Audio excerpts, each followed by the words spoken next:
Oke, halo YouTubers. Video ini bagian kedua dari video saya sebelumnya mengenai algoritma YouTube. Saya akan bahas lebih detail bagaimana algoritma YouTube itu merekomendasikan video dan kemudian faktor apa aja yang menentukan. Jadi setelah itu kita bisa dapat gambaran seberapa banyak impresi atau tayangan yang akan kita dapatkan, dan yang akan saya tampilkan di sini itu adalah slide dari YouTube sendiri ya. Jadi dari sumbernya langsung. Pertama yuk kita lihat. Faktor apa aja yang digunakan YouTube untuk merekomendasikan sebuah video ke penonton. Jadi ini parameter yang digunakan YouTube ya. Pertama itu personalisasi, yaitu dari histori tonton. Bagian ini yang diintip YouTube untuk merekomendasikan video yang cocok ke penonton tersebut. Ada 3 hal yang akan dilihat di YouTube di sini. Yang pertama, YouTube akan melihat video apa aja yang ditonton dan dinikmati orang tersebut sebelumnya. Kemudian YouTube akan mencari video-video yang topiknya serupa. Yang kedua, YouTube akan melihat video-video apa saja yang ditonton bersamaan antara dua pengguna. Jadi misalnya ada 2 pengguna yang sama-sama menonton video mancing misalnya, kemudian salah satunya nonton video kopi, maka video kopi tersebut dapat direkomendasikan ke penonton yang satunya tadi. Jadi YouTube nggak hanya melihat histori tonton aja, tapi juga coba melihat kesamaan minat dari penonton yang pernah nonton topik yang sama. Yang ketiga, YouTube akan melihat seberapa banyak sebuah channel atau sebuah topik itu dilihat oleh penonton. Kalau video atau channel kita sering dilihat penonton, rekomendasinya bisa naik. Atau sebaliknya, ini hubungannya sama minat seseorang ya, yang kadang tuh kan sering berubah setiap waktunya. Kayak kita aja lah. Walaupun ada beberapa topik yang jadi favorit, tapi kadang kita nonton sebuah topik di YouTube itu ada bosennya juga, ya kan? Sekarang lagi seneng nonton apa, besok beda lagi. Besoknya pindah lagi ke topik yang lain. Bagian ini sebenarnya yang agak sulit bagi kita ya, karena agak susah untuk terus ngikutin minat penonton yang suka ganti-ganti. Apalagi kalau minatnya yang berubah itu ke topik lain. Misalnya kayak channel ini, saat penonton berubah minatnya, nggak lagi belajar YouTube misalnya karena udah pada pinter gitu ya, terus berubah ke minat lain, rekomendasi channel ini bisa turun. Karena YouTube melihat penonton sebelumnya sudah pindah minat. Maka rekomendasi ke channel mereka juga akan berubah. Gimana cara mengatasi ini? Kalau YouTube menyarankan itu jangan takut untuk bereksperimen, untuk mencoba hal-hal baru. Format baru, penampilan baru, editan baru, ide baru, dan sebagainya. Biar penonton sebelumnya kembali tertarik dengan konten kita. Jadi, sekarang semakin jelas ya, dari apa yang diungkapkan oleh YouTube, bagaimana mereka merekomendasikan video kita itu, maka subscriber dan views dari hasil beli itu cuma akan bikin channel kita sengsara. Kan pernah sub for sub itu kan, yang keduanya pernah diiklankan di komunitas. Jadi ini bakal rusak atau gimana? Waktu itu promosi di mana bang? Oke, bayar berapa sih? 500.000.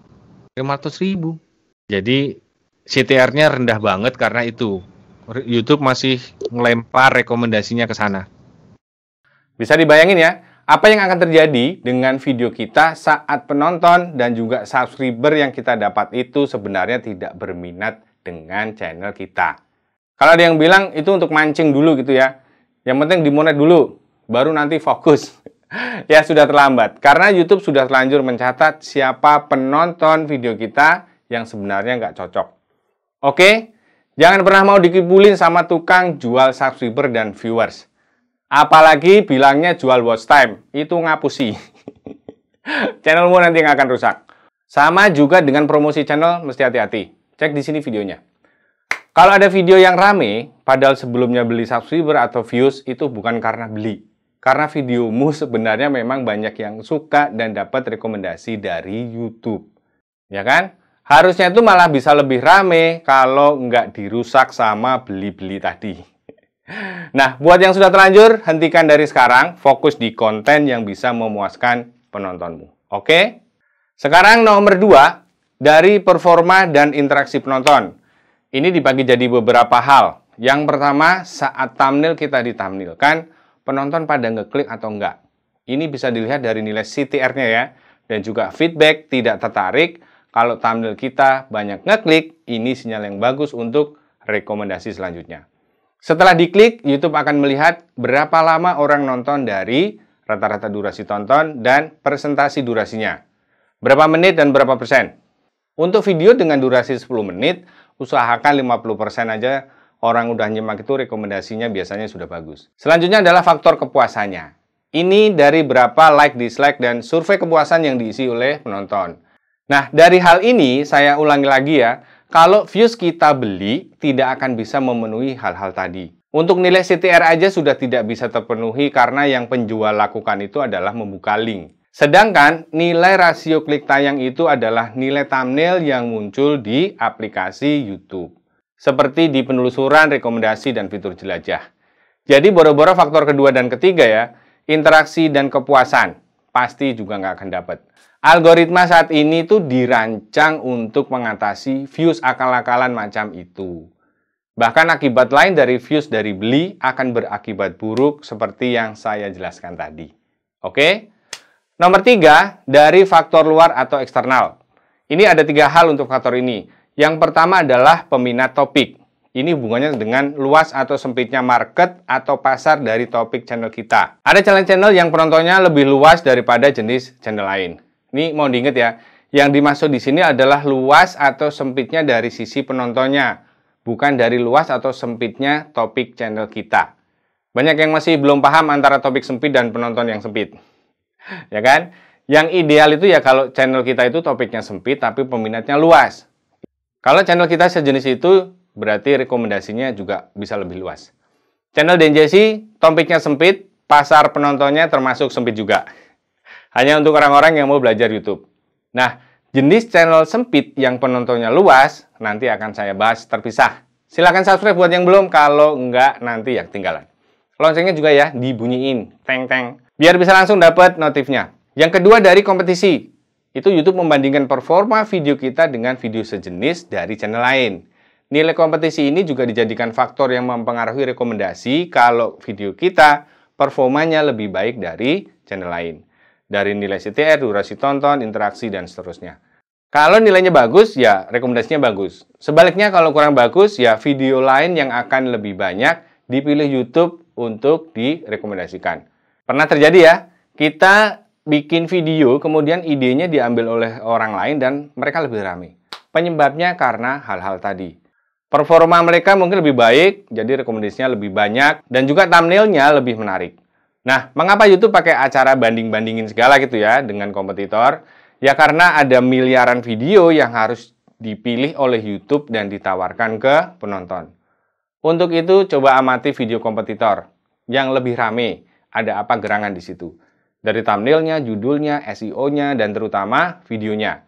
Cara mereka ngomong gimana, ngeditnya, storyline-nya, dan sebagainya. Jangan takut untuk nonton dan mengamati video kompetitor ya, karena kita bisa banyak belajar dari situ. Belajar apa yang diminati penonton. Nah, kalau udah ketemu, coba terapin di channelmu dan buat lebih bagus dari mereka. Itu caranya ya. Yang ketiga dari musim. Jadi ada waktu-waktu tertentu di mana penonton lagi minat di topik tertentu. Musim hujan, bahas hujan. Musim durian, bahas durian gitu ya. Apa aja. Lagi Ramadan, orang lagi nyari topik-topik seputar Ramadan. Mengaji, sholat, zakat, dan sebagainya. Termasuk cara menghabiskan THR. Topik belanja sama review produk mungkin bisa ikutan rame. Yang kontennya tentang kue, biasanya cara membuat kue nastar tuh tiba-tiba rame. Perhatikan momen-momen tahunan tersebut. Dan coba untuk buat topik yang sekiranya masih sesuai. Karena di saat itu, YouTube juga akan ikutan sibuk nyari konten-konten yang lagi banyak diminati. Diminati. Ya dinikmati juga ya. Sebaliknya, buat channel-channel tertentu juga akan ngedrop rekomendasinya, turun views-nya, karena penonton lagi berubah minatnya. Pas Ramadan, mungkin konten yang bahas properti, perumahan, biasanya akan turun ya.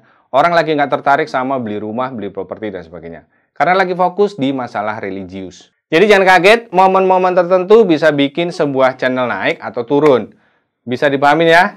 Nah, gimana cara kita mengamati musim-musim yang lagi rame di YouTube, terutama topik apa aja yang cocok dengan channel kita, akan saya bahas tersendiri. Pokoknya tunggu aja. Nah, gabungan faktor-faktor tadi yang digunakan YouTube dalam memilih dan merekomendasikan sebuah video ke penonton. Dari personalisasi, performa video kita, dan faktor eksternal. Silakan teman-teman screenshot bagian ini, kemudian simpan di galeri, nanti sekali-kali dilihat buat pengingat kita mesti ngapain aja. Ini semua memang butuh kesabaran dan kerja keras, tapi saya super yakin kalau teman-teman meluangkan waktu untuk terapin ini, channelnya akan rame. Buat yang pengen didampingi, dibantu mikir channelnya mesti gimana, bisa gabung di membership DenJC atau bisa ikut kelas di kelasdenjc.com. Kita bisa banyak diskusi gimana sebaiknya bikin channel yang sesuai dan gimana ngembanginnya. Setelah kelas selesai nanti akan diikutkan juga di grup WA, jadi kita bisa terus belajar dan tanya-tanya. Silakan ke kelasdenjc.com untuk informasi dan pendaftarannya. Semoga bermanfaat, sampai ketemu lagi.